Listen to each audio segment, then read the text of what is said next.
dia, galera do nono ano. Vamos lá começar a nossa aula de revisão para a prova, falando sobre fases do capitalismo, globalização e nova ordem mundial. Espero que vocês estejam bem, a família de vocês estejam bem, que Deus abençoe a todos nós. Vamos lá começar. A gente vai começar falando sobre o desenvolvimento do sistema capitalista. Bem, o que é o capitalismo? O capitalismo é um sistema econômico e social baseado na propriedade privada e na acumulação de capital, ou seja, a visão maior, o objetivo maior do sistema capitalista é o lucro, é lucrar, acúmulo de capital, certo? E aí, no sistema capitalista, uma das suas características é a propriedade privada. A maioria das empresas, das indústrias, das fazendas é privada, ou seja, particular, tem um dono, não é do governo. Tem empresas estatais do governo no sistema capitalista, sim, mas são a minoria. Tudo bem? Bem, como é que surge essa ideia, esse sistema? Surgiu aí no século XV, na passagem da Idade Média, né, para a Idade Moderna, a partir da decadência do sistema feudal e do nascimento de uma nova classe social, a burguesia. A gente já comentou nas aulas presenciais, na escola, na sala de aula, que o sistema feudal ele entra em um colapso e aí vai surgindo, nesse momento, uma nova classe social com um novo ideal, um ideal de enriquecimento, de acúmulo de capital. E aí, essa nova classe é chamada de burguesia. O capitalismo surge na Europa Ocidental, a porção mais desenvolvida da Europa, devido às mudanças ocorridas no sistema feudal, como já dito. Com a centralização do poder nas mãos do rei e da ascensão da burguesia, a sociedade experimentou uma grande transformação, certo? E o sistema capitalista ele vem se desenvolvendo desde então até os dias atuais, que predomina em todo o mundo o sistema capitalista. E a gente vai ver as suas fases aqui, fazer um resumo sobre as suas fases.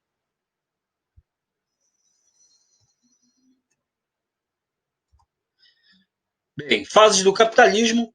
A primeira fase dele é chamada de capitalismo comercial ou pré-capitalismo, certo?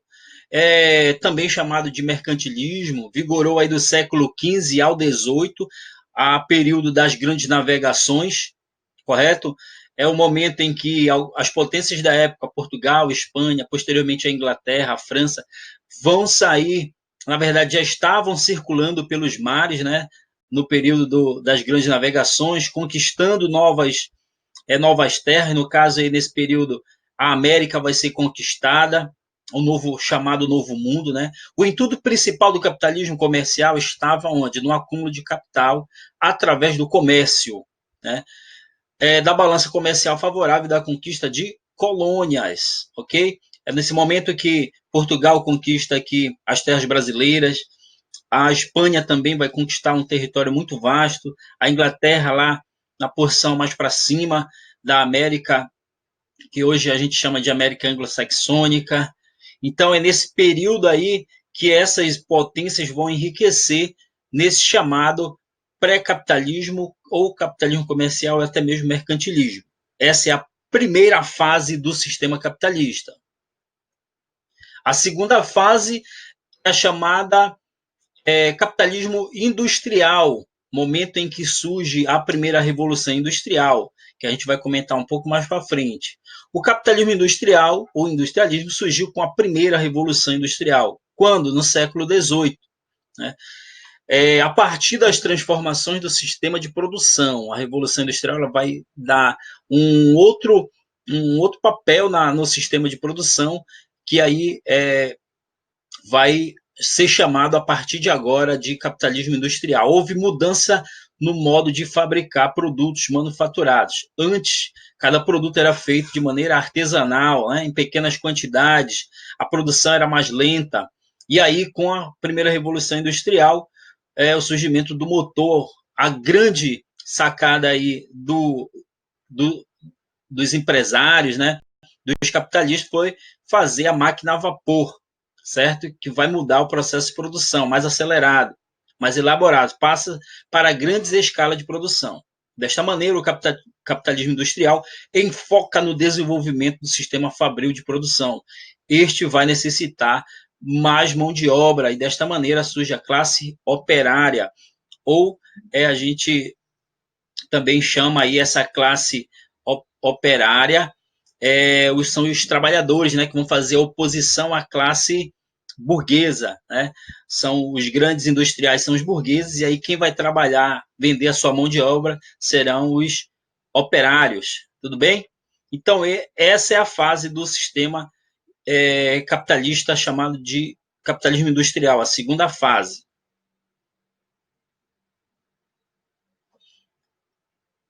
Terceira fase, capitalismo financeiro ou monopolista. Como é que ele se caracteriza?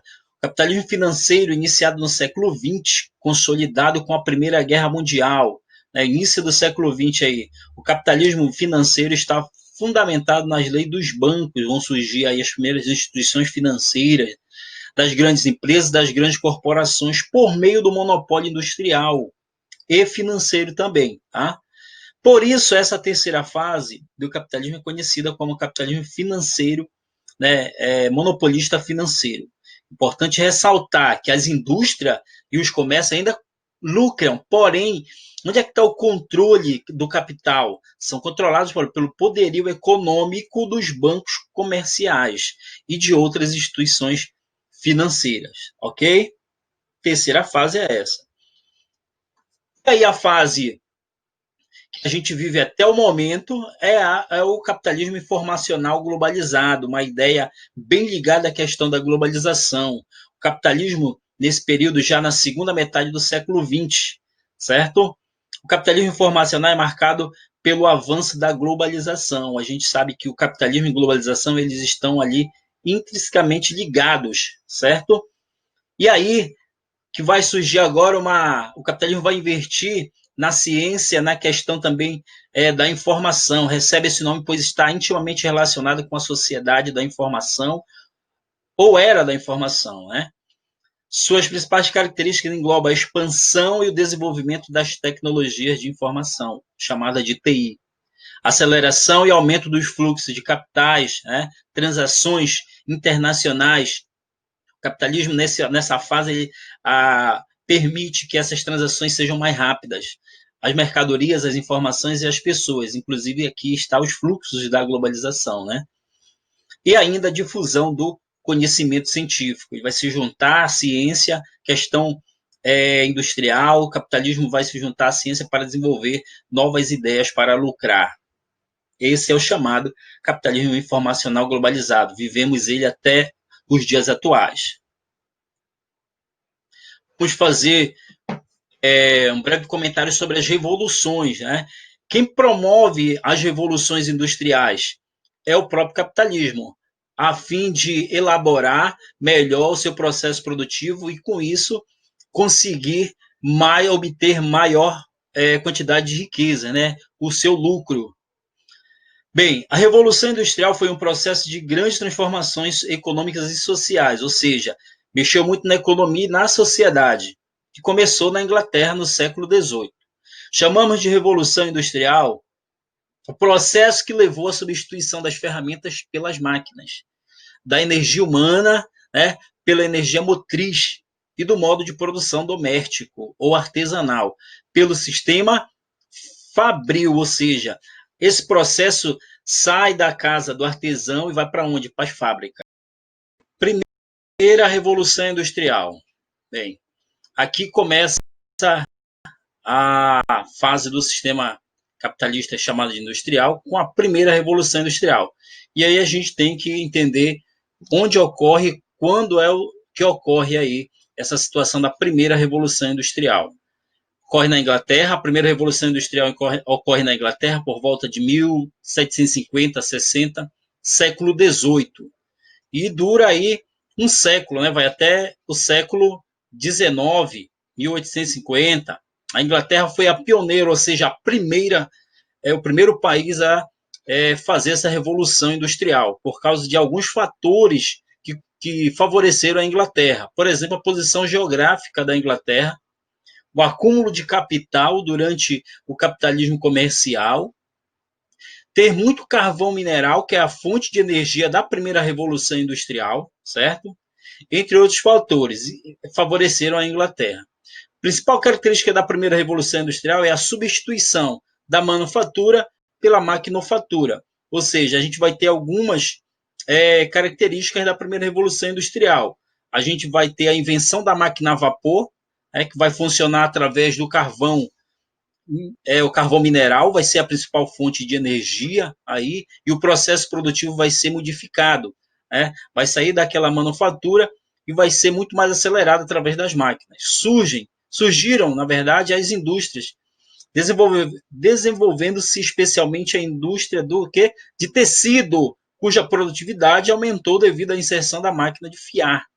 As máquinas mudaram o processo produtivo. O TA mecânico e a máquina a vapor. Nas relações de trabalho estabeleceram-se. Novas relações de trabalho vão se estabelecer. Surge o trabalho assalariado e a divisão do trabalho. Então, são algumas características da primeira revolução industrial. Vamos para a segunda característica da segunda revolução industrial.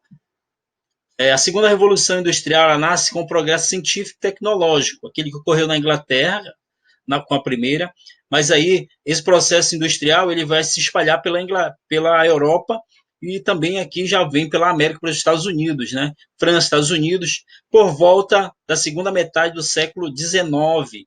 Segunda metade do século XIX, aí, a segunda revolução industrial. Novos processos de fabricação. O sistema capitalista vai visando desenvolver novas tecnologias no processo produtivo, permitindo sua utilização na construção, por exemplo, de pontes, máquinas, edifícios, trilhos, através da fabricação do aço, desenvolvimento e descoberta do aço. Desenvolvimento técnico de produção de energia elétrica. A energia elétrica vai descobrir a questão da energia elétrica, a invenção de lâmpadas, das lâmpadas, o surgimento e o avanço dos meios de transporte. Os meios de transporte vêm evoluindo com o passar do tempo. Ampliação das ferrovias, seguida das inovações do automóvel, surge automóvel, avião.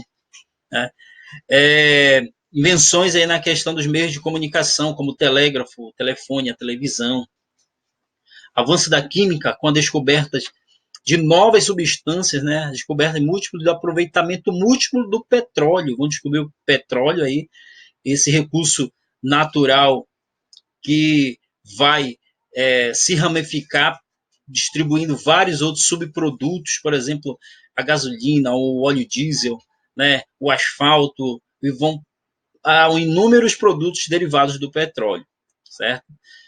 O surgimento do plástico, desenvolvimento de armas, também o canhão, a metralhadora, outros desenvolvimentos. Na medicina surgem os antibióticos, algumas vacinas, para que antes não tinham, algumas doenças que não tinham cura, agora vão ter, a partir desse descobrimento. Novos conhecimentos sobre as doenças e novas técnicas de cirurgia, certo? Então, esse é o momento da segunda revolução industrial, século XIX, a segunda metade do século XIX, e algumas inovações nesse processo todo da segunda revolução industrial. E aí a gente chega já no século XX, com a terceira revolução industrial, segunda metade do século XX. Tudo bem? Então, olha só. A terceira revolução industrial, quando é que ela inicia? A partir do final da Segunda Guerra Mundial, 1945. Também ali começa a questão da Guerra Fria. Após o fim da Segunda Guerra Mundial, essa fase também é chamada de Revolução Técnico-Científica. A terceira revolução, nós podemos chamá-la também de Revolução Técnico-Científica. Nesse período, houve um avanço tecnológico, até então nunca vivenciado. Ao aprimoramento de técnicas, abrangeu não somente o processo de produção, mas também alcançou outros campos, por exemplo, o científico. Destacaram-se a robótica, a genética e as telecomunicações, dentre outros elementos representativos do período.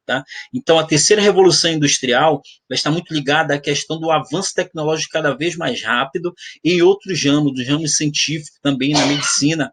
Então, vai ser algo que nunca foi visto antes na questão da terceira revolução industrial. Bem, agora nós vamos falar sobre a nova ordem mundial. Que nova ordem mundial é essa, né? Quando é que ela começa? Quais são as suas características?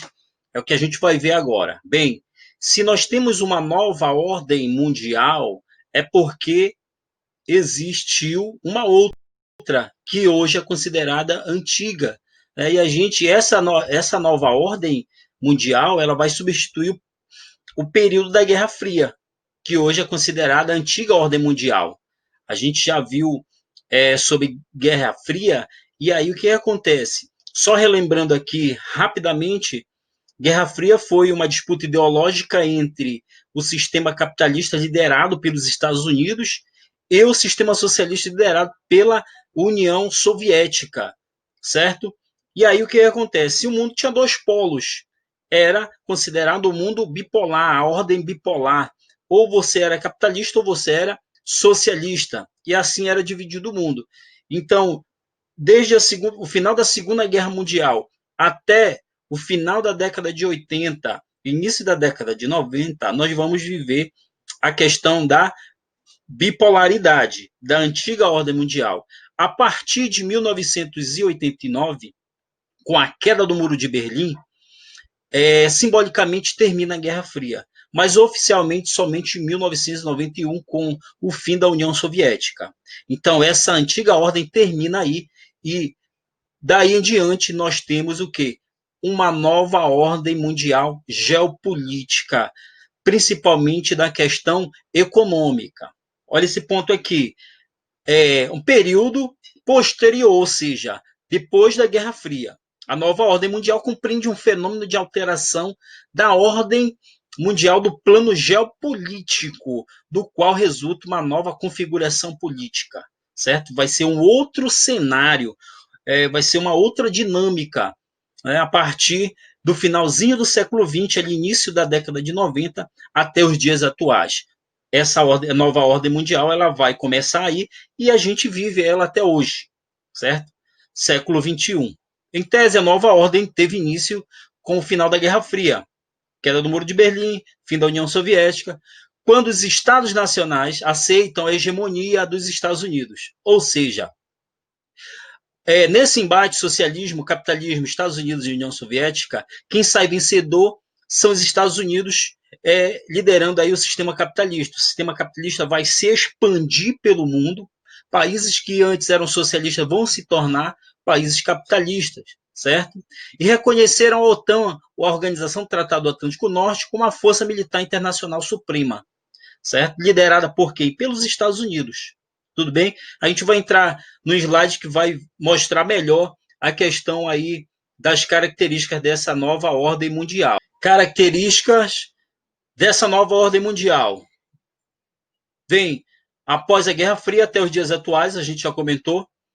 Alguns autores chamam ela de unimultipolar, porque une, porque eles vão dar uma olhada, uma observação na questão de poderio bélico, e eles vão ver que só os Estados Unidos atualmente têm um poderio de tal tamanho, ninguém ali alcança o poderio bélico dos Estados Unidos, de armamentos. Então eles chamam, só os Estados Unidos têm essa potência bélica. E multipolar porque agora, nessa nova ordem, o que nós vamos ter? Vários polos de influência, sobretudo influência econômica e também política, certo? Não é mais só aquela questão militar. Nós vamos ter vários polos de influência. Supremacia do sistema capitalista. O sistema capitalista ele vai sucumbir ao socialismo e aí ele vai se expandir por todo o globo, todos os países praticamente.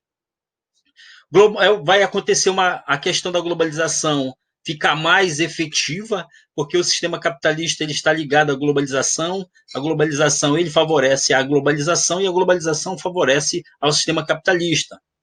Surgimento de vários blocos econômicos a partir da década de 90 do século XX, ali quando começa a nova ordem, né? Vai surgir aí o Mercosul, que o Brasil está, vai surgir o NAFTA, vai surgir blocos econômicos ali na África. Então, as nações elas vão começar a se movimentar para fortalecer suas economias, certo? E aí vai ter também a divisão socioeconômica do mundo. Para onde? Para o norte, os ricos, chamados desenvolvidos, e para o sul, os pobres, subdesenvolvidos, no que tange a questão dos países. Maior evidência do neoliberalismo. Neoliberalismo, a gente já comentou em sala de aula, com as aulas presenciais, características desse neoliberalismo. Ele vai entrar com violência aqui na América Latina a partir da nova ordem mundial, da década de 90 do século XX, a última década, aí, né, década do século XX.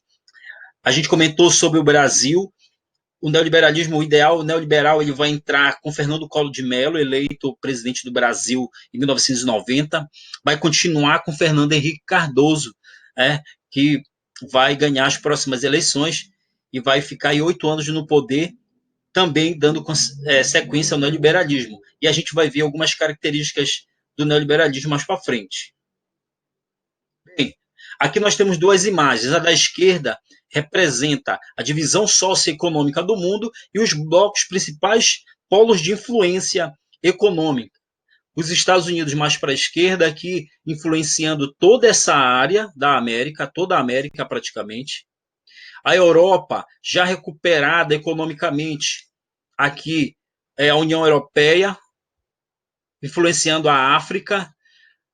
Mais para a direita, nós vamos ter o Japão e, posteriormente, a China, influenciando a área aqui da Oceania. E a gente vai ter blocos, polos menores de influência. Por isso que ela é multipolar, vários polos de influência. A gente vai ter aqui na América do Sul o Brasil, no Mercosul. A gente vai ter a África do Sul como influência aqui também na África, certo? Então vão surgir vários blocos econômicos nesse sentido aí, de negociação econômica, tentando fortalecer as economias dos países. Nós vamos ter aqui, observa essa linha preta, que ela não é uma linha contínua.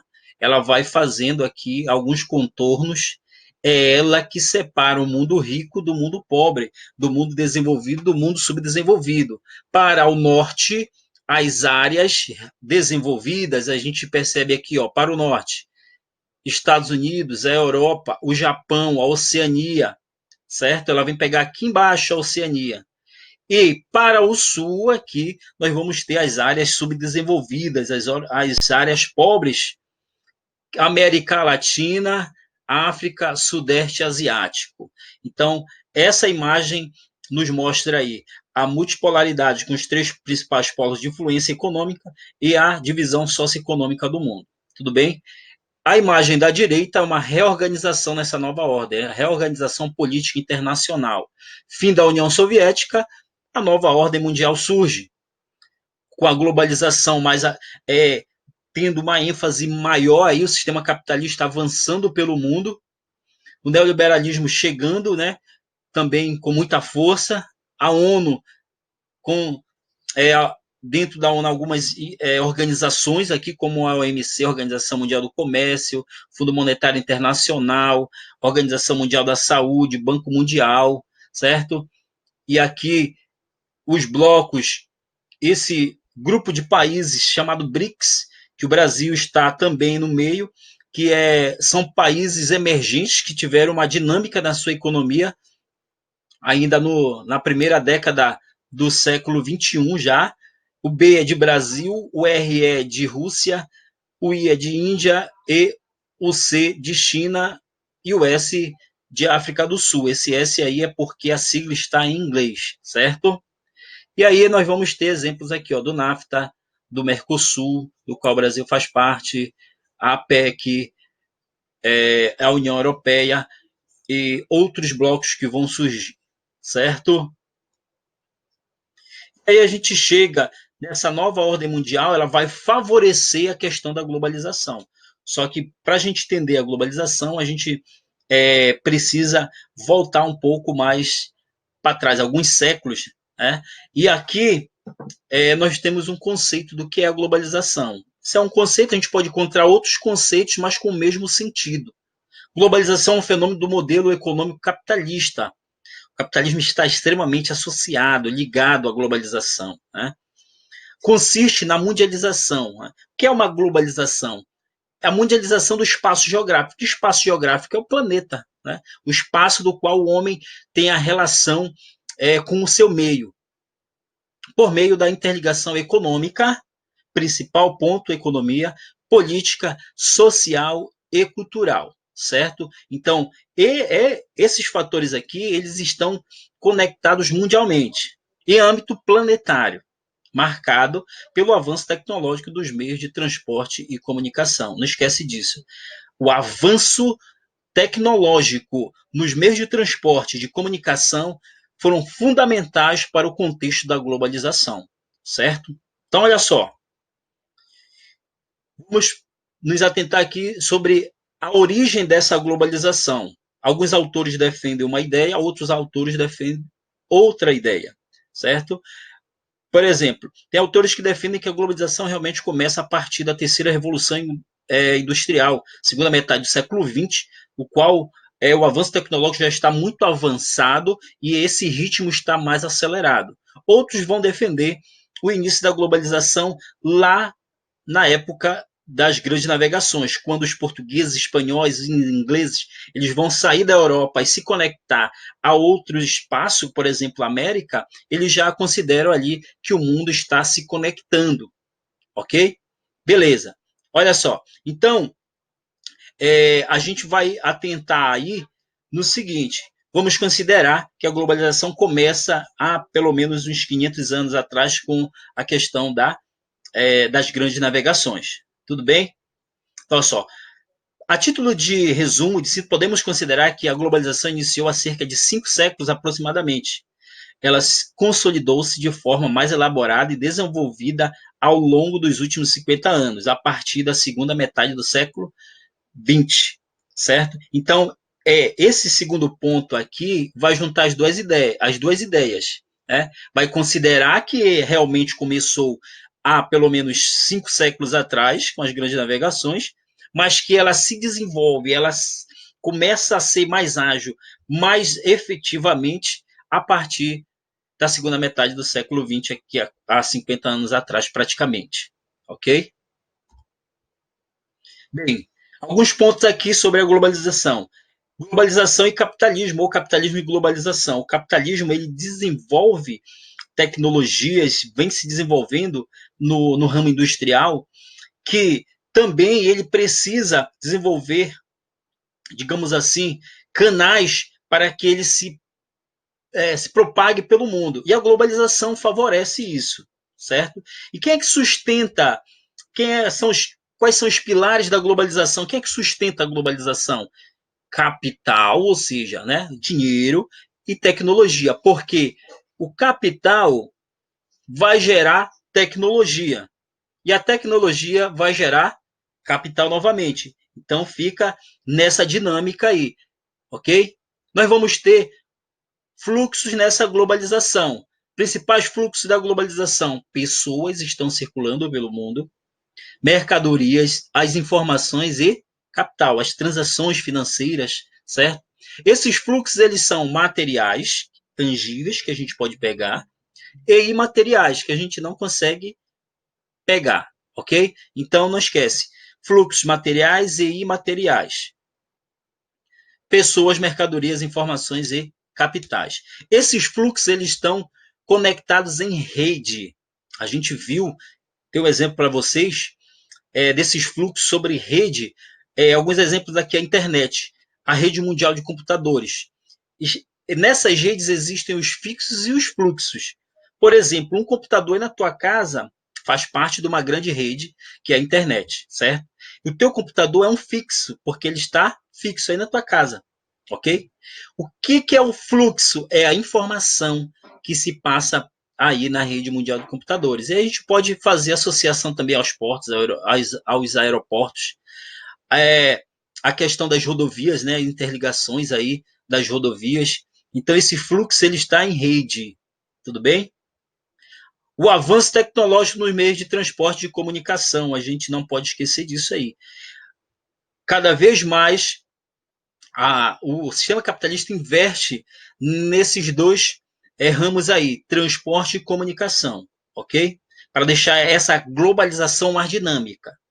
As empresas transnacionais, que aí são fundamentais para ter essa dinâmica desses fluxos, quando elas vão se espalhar pelos países do mundo, os blocos econômicos também, que vão ter essa dinâmica, política neoliberal que vai facilitar essa questão dessa dinâmica desses fluxos aí, né? A gente pode chamar de política neoliberal ou neoliberalismo. E aí, dentro desse contexto, vai surgir a ideia de aldeia global, que a gente vai ver daqui a pouco. Agora, aldeia global. Aqui na imagem da esquerda, o planeta conectado, né? E aí a gente vem. A aldeia global é o conceito desenvolvido pelo sociólogo canadense Herbert Marshall McLuhan para explicar o que? A ideia de que o avanço tecnológico tende a encurtar as distâncias. A gente vai ver uma imagem que exemplifica isso aí, certo? Segundo esse sociólogo, as mídias de massa, frutos da evolução da tecnologia da informação, chamada de TI, e da comunicação, interligam o mundo, conectam o mundo, estreitando suas relações econômicas, políticas e sociais. A economia fica mais rápida, as transações das bolsas de valores, as questões políticas, geopolíticas, né, e também sociais. Aqui a gente tem um exemplo do avanço tecnológico no meio de transporte, nos meios de transporte, na verdade. Né? Nós temos a impressão de que o planeta diminuiu. Porém, o espaço não diminuiu. O que foi que aconteceu? Os transportes eles ficaram mais seguros e mais rápidos, mais velozes. Com o passar do tempo, a tecnologia, o desenvolvimento tecnológico fez com que isso acontecesse. Então, parece que o mundo está grandão, que o planeta Terra aqui está grande, e no século XVI aqui, e até o século XIX, a velocidade aqui dos meios de transporte alcançava 16 quilômetros por hora, e aí vem aumentando essa velocidade e o planeta vai diminuindo, certo? Até chegar aqui, 1960, já com jatos, né, que atingem 800 a 1.100 km por hora, muito rápido. Mas só que o planeta não diminuiu. O que aconteceu foi que os meios de transporte ficaram mais rápidos. Tudo bem? Quem proporcionou isso? A tecnologia. As empresas transnacionais são aquelas empresas que têm uma sede em um país e elas vão começar a se espalhar pelo mundo nos seus polos produtivos, seus produtos são vendidos em outros locais. Nós vamos dar um grande exemplo. A Nike norte-americana tem sede nos Estados Unidos, mas seus polos produtivos estão sobretudo no Sudeste Asiático. Né? Seus produtos são produzidos lá e são vendidos por todo o mundo. A gente compra produtos da Nike aqui no Brasil. Então, as transnacionais são um símbolo da globalização. Né? Elas têm uma origem, mas estão espalhadas pelo mundo. E elas dão essa dinâmica. Né? Por exemplo, os fluxos de capitais. O lucro obtido, por exemplo, num país do Sudeste Asiático, ele é remetido para onde? Lá para os Estados Unidos. Tudo bem? Então, elas vão ser importantes nessa dinâmica da globalização. Os blocos econômicos também. A gente vai ter aqui o NAFTA envolvendo Estados Unidos, Canadá e o México. Nós vamos ter aqui a questão do Mercosul envolvendo o Brasil, Paraguai, Uruguai e Argentina. A Venezuela entrou, mas com essa crise ela saiu. Atualmente só tem os 4 iniciais. A comunidade andina aqui, da América Andina. Nós vamos ter a União Europeia, que tem o início lá após a Segunda Guerra Mundial, e aí ela vem construindo esse bloco no decorrer do tempo, que é o maior bloco e o bloco mais rico atualmente é a União Europeia. Nós vamos ter a Comunidade para o Desenvolvimento da África Austral, aqui na África, quem a gente aponta como uma grande potência nesse cenário aí, a África do Sul, certo? Nós vamos ter a CEI, Comunidade dos Estados Independentes, aqui na Europa, envolvendo o território também da Rússia na Ásia, alguns países da Ásia, que são países da ex-União Soviética, que se tornam capitalistas e vão formar um outro bloco, certo? Então, os blocos econômicos, eles vêm para fomentar a economia mundial e, sobretudo, ali onde eles estão, na área que eles estão, certo? Muito bem. Então, a gente fez esse resumo sobre fases do capitalismo, questão das revoluções industriais, nova ordem mundial e globalização. Esse vai ser o conteúdo da nossa prova. Dê uma olhada na aula com calma. Se tiver alguma dúvida, anota e na aula online a gente tira essa dúvida, tá? Então, um abraço, até a aula online.